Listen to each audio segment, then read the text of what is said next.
सबसे पहले है बी। अगर कोई वर्ड बी से स्टार्ट हो रहा है, रिटन फॉर्म में जब उसको हमने फिनेन बनाया वो बी से स्टार्ट हो रहा है, तो हमें उसको एज प पढ़ना है। P as in purse, P as in purse, और हिंदी में प एज इन पपीता, पर्स, पपीता। जहां पे बी लिखा होगा, अगर कोई वर्ड बी से शुरू हो रहा है, जैसे बेजिंग है, सो बे, अगर BEI लिखा हुआ है सो ये प पढ़ा जाएगा, पेई। पी एज इन पर्स, प एज इन पपीता। सो ये था हमारा पहला वर्ड बी। इसके बाद है सी। अगर कोई फिनिन या रोमनाइज्ड चाइनीज अल्फाबेट शुरू हो रहा है सी से, सो उसको हम TS पढ़ेंगे, जैसे सुनामी लिखा जाता है, TSUNMI, सुनामी। और हिंदी में अगर इसका इक्विवेलेंट देखना हो तो आधा त और स,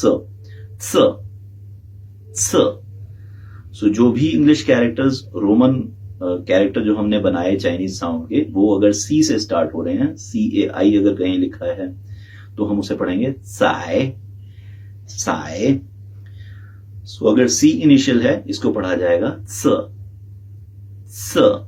इसके बाद है हमारा डी। अगर कोई अल्फाबेट, कोई साउंड डी फिनेन से स्टार्ट हो रही है, डी इंग्लिश अल्फाबेट से स्टार्ट हो रही है, तो ये त साउंड है, त, त। त हिंदी का अगर हम देखें तो हिंदी का तलवार है, और इंग्लिश में ताइवान, ताइवान और तलवार। सो जहां पे डी से कुछ स्टार्ट हो रहा है, सो ये त है, हिंदी का त, इंग्लिश का एज इन ताइवान। इसके बाद है एफ। अगर कोई वर्ड एफ से स्टार्ट हो रहा है, सो ये सिमिलर इंग्लिश के फैन जैसा है, हिंदी का फ है, सो ये सेम ही है, इसमें कोई चेंज नहीं है। जैसे बी प हो गया था हिंदी का, और सी स हो गया था, एफ में कोई चेंज नहीं है, एफ इंग्लिश का फैन है, हिंदी का फ है।